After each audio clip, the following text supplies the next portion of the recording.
Les amis, dans cette vidéo, je vais visiter la Sicile à vélo. J'ai pris le bateau jusqu'à Messine, au nord de l'île, pour commencer cette aventure. Mais mon objectif n'était pas de faire un voyage touristique classique, je veux passer là où les touristes ne vont presque jamais. Voyager avec presque aucun budget, dormir en tente, traverser les quartiers populaires et découvrir la vraie Sicile telle qu'elle est vraiment. Pas seulement comme sur les cartes postales, mais aussi la réalité du quotidien.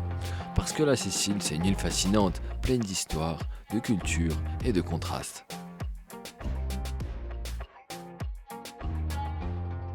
Et 3 € le ticket les amis avec le vélo, comme si j'étais à pied. Par contre faut trouver l'entrée parce qu'il y a plusieurs compagnies qui vendent les tickets.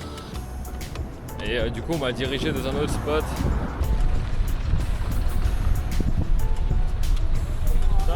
Dove stanno gli imbarchi? Gli imbarchi per il Contini, strada, scendi.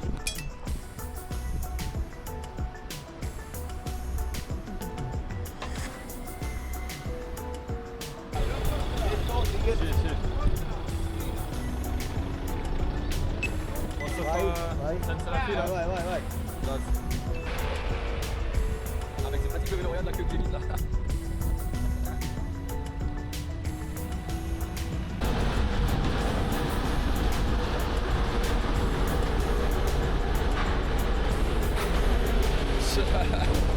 Je nique le game avec le vélo mec.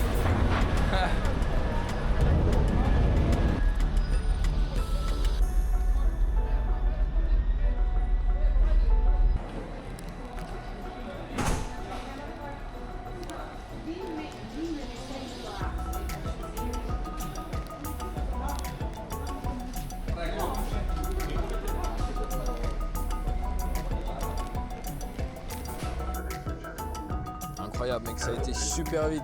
J'ai même pas eu le temps de finir mon café gros, tellement que ça a été vite. Ouais, mais j'ai kiffé la vibe, franchement, c'est intense. Ah là là, on va se mettre bien, là je vais explorer la ville aujourd'hui.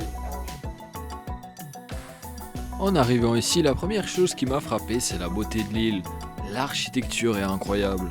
Des églises baroques gigantesques, des façades anciennes couvertes de détails, des ruelles étroites pleines de vie.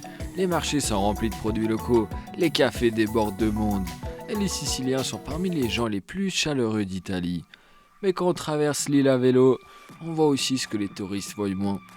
Des quartiers avec des bâtiments délabrés, des rues où les déchets s'accumulent, des immeubles abandonnés, et parfois ce sentiment que le manque d'argent se ressent dans l'atmosphère. La Sicile est magnifique, mais elle porte aussi les traces des décennies de difficultés économiques et de corruption politique. Et c'est justement cette réalité brute que je veux comprendre pendant ce voyage. Ma première grande étape est Catane, une ville construite directement au pied du volcan Etna, le plus grand volcan actif d'Europe. L'architecture est unique, beaucoup de bâtiments sont faits avec de la pierre volcanique noire. La ville a un caractère très fort, mais Catane a aussi une réputation particulière. Pendant des décennies, elle a été le centre important de la mafia sicilienne, notamment avec le clan Santa Paola, l'un des plus puissants de l'île. Encore aujourd'hui, la police mène régulièrement des opérations contre des réseaux criminels liés au trafic de drogue et aux extorsions.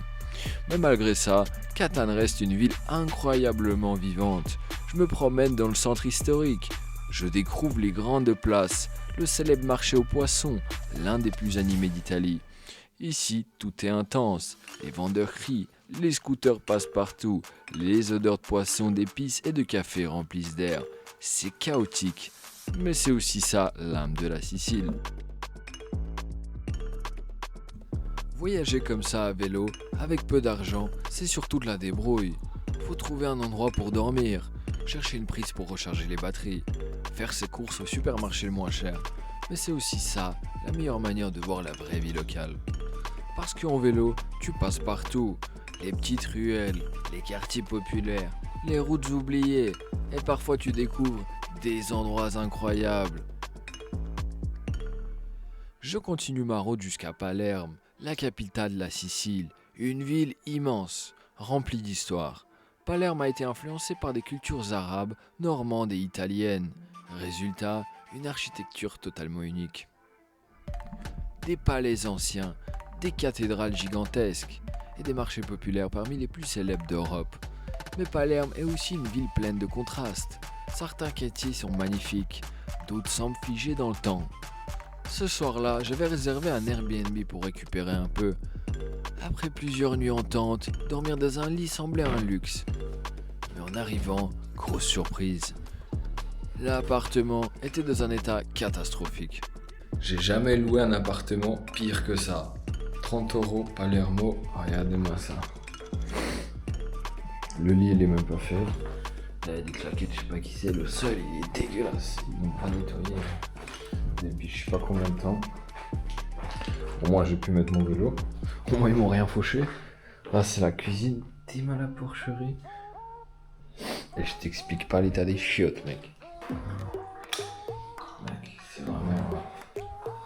Oh, il y a des poils de partout, mec. J'ai limite pas envie de me doucher, tu sais. Comme quoi, voyager avec un petit budget réserve parfois des expériences inattendues. Heureusement, les gens que je rencontre dans la ville sont incroyablement accueillants. Et ça, c'est quelque chose qui revient partout en Sicile. Ah, c'est vraiment stylé à part ça. Ok, on va tester la bouffe traditionnelle. Là, je goûte un plat 100% local. Déjà, c'est leur fameux burger avec les tripes de viande, ultra salé, avec du fromage dessus. Ça s'appelle le pane cameusa. C'est un sandwich typique de Palerme. Fait avec la rate et du pommon de veau. Frit dans du gras, puis servi dans du pain moelleux. Et au moins, tu sais que c'est de la qualité. Alors, on va goûter leur fameux burger qui vient de Palermo, vraiment une spécialité de la ville. À la base, c'était un plat populaire, mangé par les travailleurs, quelque chose de simple, pas cher, mais super nourrissant. Aujourd'hui encore, c'est un symbole de la street food sicilienne, un truc très authentique, que tu trouves surtout ici, dans les petites ruelles.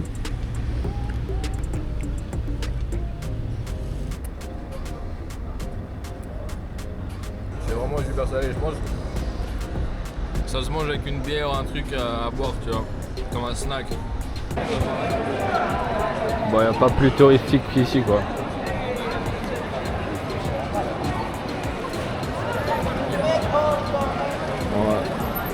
Évidemment que j'allais finir le repas avec un dessert traditionnel. Ce qu'on va manger, ça s'appelle les seins de Sainte Agata. Palermien, c'est un saint. L'histoire est assez marquante, ça fait référence à Sainte Agathe, une martyre à qui on aurait coupé les seins pendant les persécutions. Du coup, ce dessert est devenu un symbole religieux, mais aussi culturel. Et aujourd'hui, tout le monde le mange ici, surtout pendant les fêtes locales. C'est assez surprenant au début, mais ça fait partie de l'histoire de la Sicile. C'est pas mal. En fait, à force d'être en Italie, je me suis rendu compte que mon activité principale était de manger, tout simplement. Alors je suis reparti manger, mais cette fois-ci dans le meilleur endroit de toute l'île, là où ils préparent le meilleur poisson, au marché de Palerme.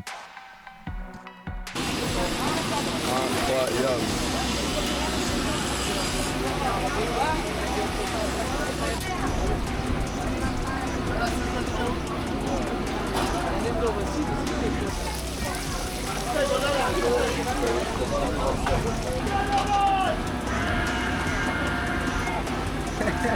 C'est un malade. Oh, le poule, tellement bon, il est juste incroyable, mec. Regarde-moi ça.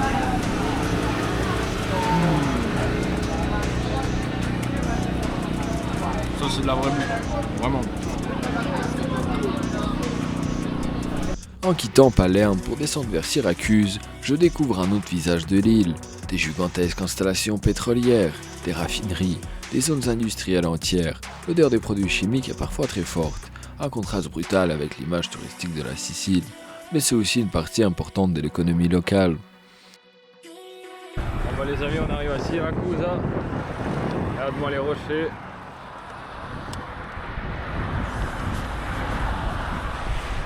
C'est plein industriel autour. Ça je trouve c'est un malus, déjà niveau pollution et tout, tu sais. Ça a l'air d'être une belle ville, tu vois, mais c'est super pollué. J'ai mal au poumon, mec, je te jure. Hein.